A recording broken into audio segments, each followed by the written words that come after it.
los bendiga. Bienvenidos a un episodio más de este podcast, El Pisein, para la gloria de Dios. En esta oportunidad estaremos escuchando al hermano Lemuel Cruz del podcast Apelando a la Biblia, el cual ya ha estado en este espacio anteriormente. El día de hoy viene con una enseñanza acerca de la unión hipostática y su importancia en el reconocimiento de la naturaleza divina de Jesús. Entonces, demos paso al hermano Lemuel Cruz con esta enseñanza.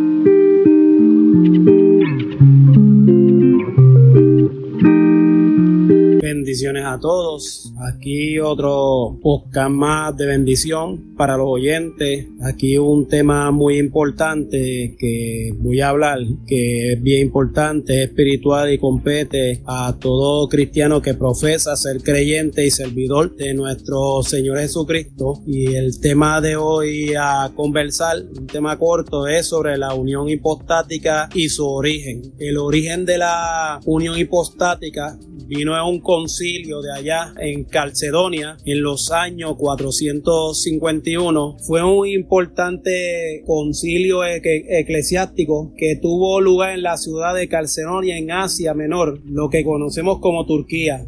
Fue convocado por un emperador en aquellos tiempos llamado Bizantino Marciano para resolver un asunto, una problemática que se estaba hablando ahí teológica sobre la naturaleza de Cristo y la relación divina humana que se estaba discutiendo en tal concilio en ese año 451. Allá en ese concilio se discutió por bastante rato y se llegó a un acuerdo total sobre la doctrina de la unión hipostática, que ellos fundamentaban que Jesucristo tenía dos naturalezas, una divina y una humana, unidas en una sola persona, sin confusión ni separación. Esta definición buscaba establecer una posición intermedia entre las posturas extremas que habían surgido previamente. Ese concilio también condenaba enseñanza de varias figuras y unos grupos que habían por ahí considerado herejes, incluyendo la enseñanza de unas personas llamadas Eutiques y Dioscorides, que sostenían opiniones que iban en contra de la doctrina de la unión hipostática. Eso no está muy lejos de hoy en día, que hay doctrinas por ahí, credo, que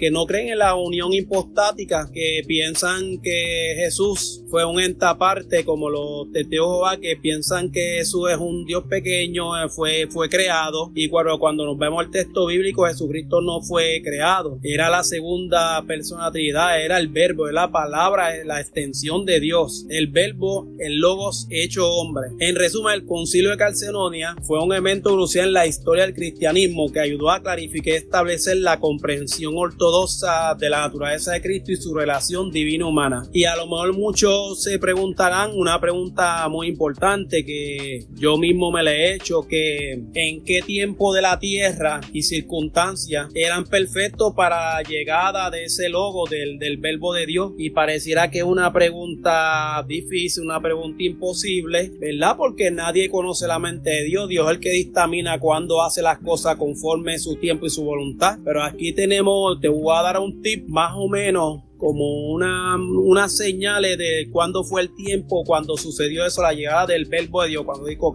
la llegada del logo encarnado, la encarnación de Jesucristo, se continúa perfectamente planificada por Dios y ocurrió en el momento adecuado en la historia humana. La Biblia, la palabra del Señor, no proporciona una fecha exacta para el nacimiento de Jesús, pero se cree que ocurrió durante el periodo conocido como el cumplimiento del tiempo. Gálatas capítulo 4 versículo 4. Algunas razones por las cuales se considera en el momento era perfecto vamos a hablar de estos puntos bien importantes. Cumplimiento de profecías. Número 1. Muchos profetas del Antiguo Testamento habían predicho la venida del Mesías. La llegada de Jesús cumplió numerosas profecías, lo que indicaba que estaba destinado a ese momento. Difusión cultural. En ese momento el Imperio Romano había establecido una vasta red de caminos y una lengua franca, el griego, que facilitaba facilitaron la propagación del mensaje cristiano. Como muchos saben, en aquellos tiempos se hablaba el idioma latín. El Antiguo Testamento se hizo en hebreo y el Nuevo Testamento fue traducido al griego. Y número 3, religioso y espiritual. La gente en ese periodo estaba ansiosa por respuestas espirituales y búsqueda de sentido. La llegada de Jesús proporcionó un enfoque claro y una solución a la relación de Dios. En ese momento había un caos espiritual,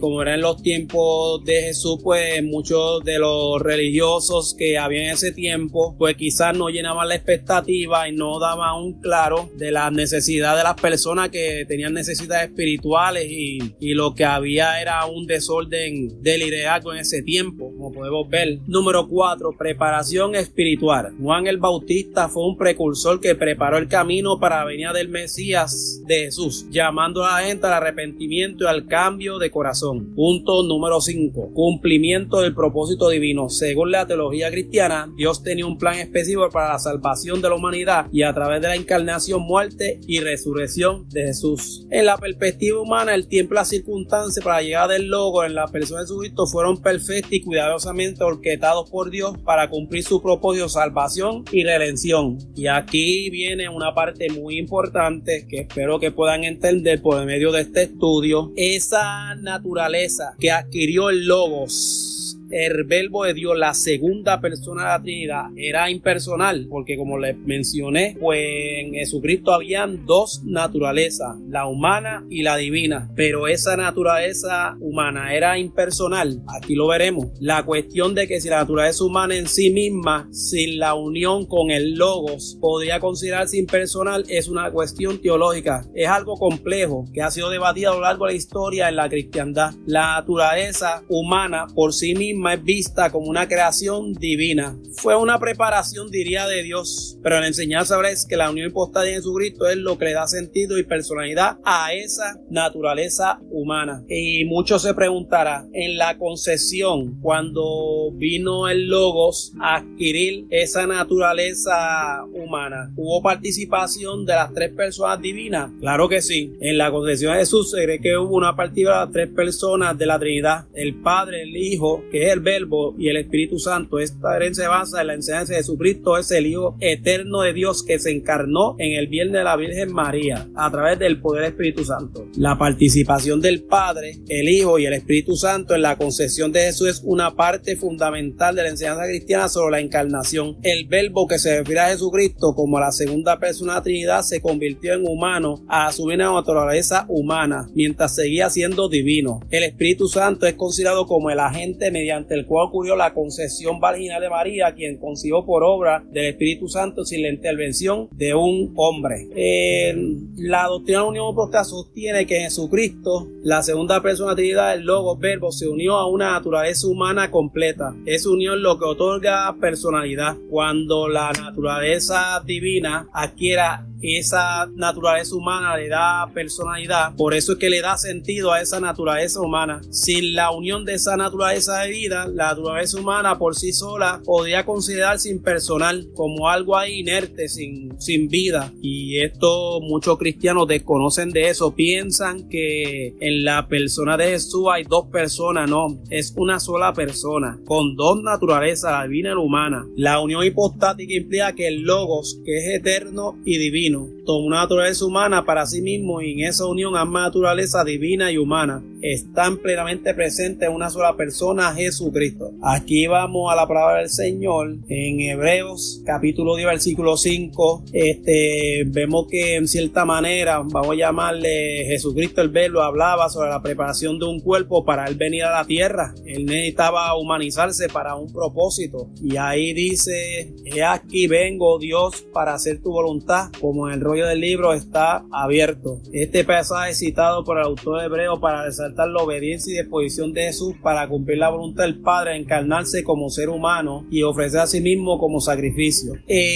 Aquí hay un punto muy importante, prestan atención. vamos a hablar algo que es una palabra en griego sobre la kenosis. La kenosis es un término teológico que proviene del griego kenosis, que significa vaciamiento, humillación. Se refiere a la doctrina cristiana que sostiene que Jesucristo en su encarnación voluntariamente renunció a alguno de los atributos divinos o limitó su uso con el fin de asumir una naturaleza humana completa. En otras palabras, la kenosis implica que Cristo, siendo Dios, se vació de ciertos aspectos de su divinidad para poder experimentar la humanidad en su totalidad. Esto se relaciona con la idea de que Cristo experimentó todas las características y limitaciones humanas, aunque sin dejar de ser Dios. En otras palabras, cuando Jesucristo estuvo en la tierra, Él se limitaba a esa naturaleza humana, a ese cuerpo humano. Pero cuando Él hablaba, cuando Él actuaba, cuando Él sanaba, cuando perdonaba pecado, eso lo hacía el Logos, no lo hacía otra persona. Y no es que Jesucristo o el Logos era ventríloco, no. Esa unión de la naturaleza humana y divina fue un propósito de Dios, pero quien caminó sobre la tierra, quien sanó pecado, quien perdonó, quien se manifestaba poder en cierta manera, era el Logos. Claro, en ese cuerpo llamado Jesús, en una unión perfecta, en un cuerpo preparado por el Padre, como Jesucristo le dio hablando en hebreo, porque me preparaste cuerpo. Es bien importante esto, amigo y hermano que me escucha. Espero que este pequeño estudio, este podcast, haya sido de bendición. Cualquier cosa, estamos aquí en el P-Saint, en YouTube, en mi canal Apelando la Biblia, que estaré subiendo este material y material de edificación. Y nada, aquí hablé sobre la unión hipostática, que Jesucristo, el Verbo, el Logos, se hizo hombre y ocultó en cierta manera los atributos divinos para vencer el reino relativo y hacer la voluntad de Dios y vencer a ellos mismos, a Satanás, vencerlo como hombre y no como Dios, pero nunca dejó de ser Dios. Que el Señor me lo bendiga a todos. Bendiciones.